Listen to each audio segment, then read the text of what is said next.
As I shared this morning, I believe there is a truth from 2 Peter chapter 1, verse 19. It says, we have the prophetic word made more sure, which you might do well to heed as a light that shines in the dark place until the day dawns and the morning star rises in your heart. I really do believe that the closer we get to the day of the Lord, that just as in the morning, for instance, you can see at 5 o'clock in the morning much clearer than you can at 4 o'clock, that the closer that we get, the more clear these things become to us. So I'd like to read again the first part of Revelation 17. Then we're going to turn to the book of Daniel. Then one of the 7 angels who had the 7 bowls came and talked with me, saying, "Come, and I will show you the judgment of the great harlot that sits on many waters." And again, the harlot is a spiritual entity. It is the opposite of the bride of Christ. The bride of Christ is a spiritual entity. It is us as the church. The harlot is a spiritual entity as well that worships the Antichrist, this false religious system. The many waters that answer is given to us in verse number 15 of this same chapter. And it says, "And the waters which you saw that the harlot sits on are peoples, multitudes, nations, and tongues." And it goes on to say, "With whom the kings of the earth committed fornication, and the inhabitants of the earth were made drunk with the wine of her fornication. So he carried me away in the spirit into the wilderness." Now again, my friends, I think this is key because we're looking at Mystery Babylon. Here the Lord is telling us where this Mystery Babylon is. It's in the wilderness. As I shared this morning, the Muslim theology is that when their Messiah, their Mahdi, comes back, and their Mahdi mirrors exactly the description of the Antichrist from Revelation chapter 6, that when the Mahdi comes back, the Muslim Jesus is going to come back with him, which is going to tell all the Christians that they were wrong all along, remove all the crosses. And that's why I believe in Matthew 24, Jesus specifically says that if they say he is in the desert, don't go. Okay, he's warning us against false prophets and false Christ. Another thing Muslim theology teaches is that when the Mahdi comes back, he's going to have the Ark of the Covenant. And so the Bible tells us that people have to be on their guard. We're going to be caught up together with the Lord, but people have to be on their guard because the deception's going to be so great, if possible, to deceive even the very elect. Now, the scripture goes on.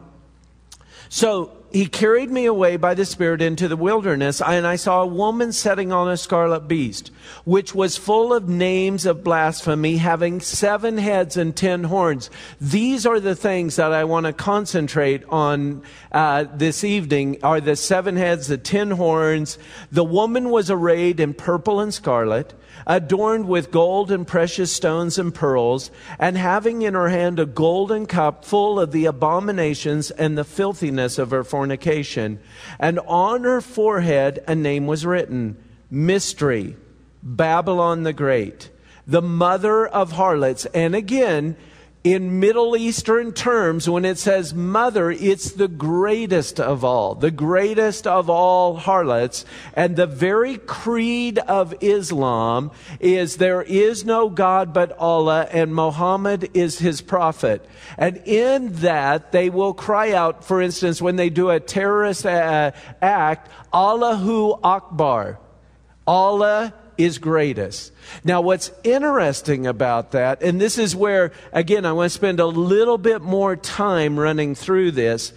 In Acts chapter 19, Paul is in Ephesus. In Ephesus, there is the worship of Diana. Diana was a black stone that fell from heaven. And we're going to cover this a little bit more in the book of Isaiah. Lucifer, this fallen star, because in the Bible, again, it's sort of the code word that angels are referred to as stars. This star fell from heaven. And if you'll remember the riot that there was in Ephesus, and the cry was, "Great is Diana of the Ephesians." And the thing is, this black stone that the Muslims make a Hajj, a pilgrimage to Mecca, is in this great Kaaba structure that is there. The Muslims circle around this black stone 7 times. And at the end of the 7 times, they kiss this black stone. But what I want you to understand is this false religious system has gone all the way through the Bible from the book of Genesis. And it has taken different names and different forms in different places. Now, this black stone that is in Mecca, today when Muslims pray, they bow towards Mecca 5 times a day. And in those 5 times a day prayer, they actually prostrate themselves in the direction of that black stone 17 times a day. Satan has always desired to be worshiped. You know, that's the whole thing that he's ever always desired. Now, what's also interesting, the Muslims believe that this black stone is a stone upon which Abraham had sexual intercourse with Hagar, and the conception of Ishmael took place on that stone. And so all the way through, again in the Bible, we have the child of promise, right? The child of promise, which is Isaac, who is a father of the Jews. And we have Ishmael, who has always hated the children of Isaac. Now, it's interesting, if we look in the book of Galatians on that, in Galatians chapter 4, verse 22, "For it is written that Abraham had 2 sons, one by the bondwoman and the other by the free woman. But he who was of the bondwoman was born according to the flesh, and he of the woman through the promise, the things which are symbolic. For these 2 covenants, the one from Mount Sinai, which gives birth to bondage, which is Hagar." Do you realize the very name Islam means submission? And I'm going to give you some history that I don't know why we don't know, because this is actually American history. 1776, America declares its independence. At that point, the British warships in the Mediterranean are no longer protecting American merchant ships. And there are Muslim pirates in North Africa off of what is called the Barbary Coast. These Muslim pirates begin attacking the American ships and taking the sailors as prisoners. In fact, I have a book in my office that Dr. Huff gave me, Suffering in Africa, a story of one of these American generals that was captured and made a slave to the Muslims in Africa. It is that book that Abraham Lincoln read and changed his whole philosophy and wanted to free the slaves here in America. So it's very, very interesting. Here's what happened. The American government paid a tax, a ransom to get back their sailors. So from 1776 to 1800, 20% of American gross national revenues went to pay the Muslims in North Africa to buy back our sailors. Did you know that? It's a part of American history. Thomas Jefferson, Benjamin Franklin, John Adams, all went to meet with these Muslim pirates. And they said to them, we're a brand new nation. We've never had anything to do with you. Why is it that you're attacking us? And the Muslims said to them, we follow the Quran. The Quran demands that we have a worldwide conquest, and that any peoples who will not submit to Islam must be forced to be slaves. Now, my friends, their doctrine has never changed. So in 1800, when Thomas Jefferson was elected as president of the United States, up until this time, Congress had always voted for appeasement. Appease the Muslim, appease the Muslim, appease the Muslim. When he was elected president, he said this, I will not spend one more cent in appeasement to the Muslims, but I will spend millions of dollars in defense. And it was at that time that the Constitution authorized for us to have a Navy and send Marines. Thus, the Marine Corps hymn. From the halls of Montezuma to what? The shores of Tripoli.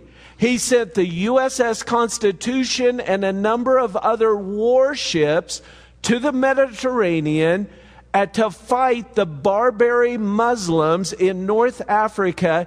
It took 15 years to defeat them. And it was America's longest war. Have you ever heard that before in American history? How is it that that escapes our American history? And yet, my friends, it is the reality of what has happened. So there were these two covenants that went all the way through the Bible. What I'm trying to point out, there has always been a war. And that war goes all the way back to Adam and Eve. All the way back to Abraham and Sarah and Hagar. That's where this war comes from. But the mystery Babylonian religion, that goes all the way back to Genesis chapter 10 and Genesis chapter 11 on Babel. All right? Now, let's read on. In verse number 6, and I saw the woman drunk with the blood of the saints and the blood of the martyrs of Jesus. And when I saw her, I marveled with great amazement. But the angel said to me, why did you marvel? I will tell you the mystery of the woman and the beast that carries her, which has 7 heads and 10 horns. And again, these are the things that I want to focus on tonight. We'll turn to the book of Daniel.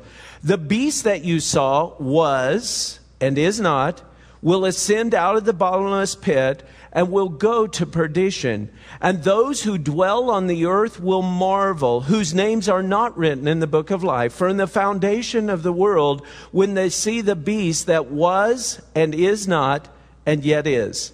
Here is the mind which has wisdom. The 7 heads are 7 mountains on which the woman sits. And again, I pointed out today throughout Scripture, through the Scripture, a mountain refers to a kingdom. And even here, as we see it, the very next verse talks about it in the same light there. There are also 7 kings, 7 mountains, 7 kingdoms, 7 kings. Jesus, as I shared this morning, when he said to the disciples, if you have the faith of the grain of a mustard seed, you'll say to this mountain, be cast into the sea, and it will. Was he talking a literal mountain? No, he's talking about a kingdom, and we're going to see this as we turn to the book of Daniel. Clearly lays out mountain is kingdom. Now this is where we got a little bit off, because we looked at mountains as being literal mountains, and Rome is a city that is built on 7 hills. Thus, we're thinking this has to be Rome.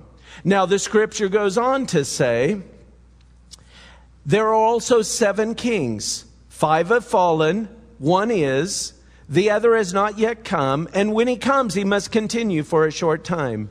And the beast that was and is not is himself also the 8th, and is of the 7, and going to perdition. Again, when John wrote this, there had been 5 kingdoms that had conquered Israel in the Middle East. The first one was the Egyptian. That kingdom today is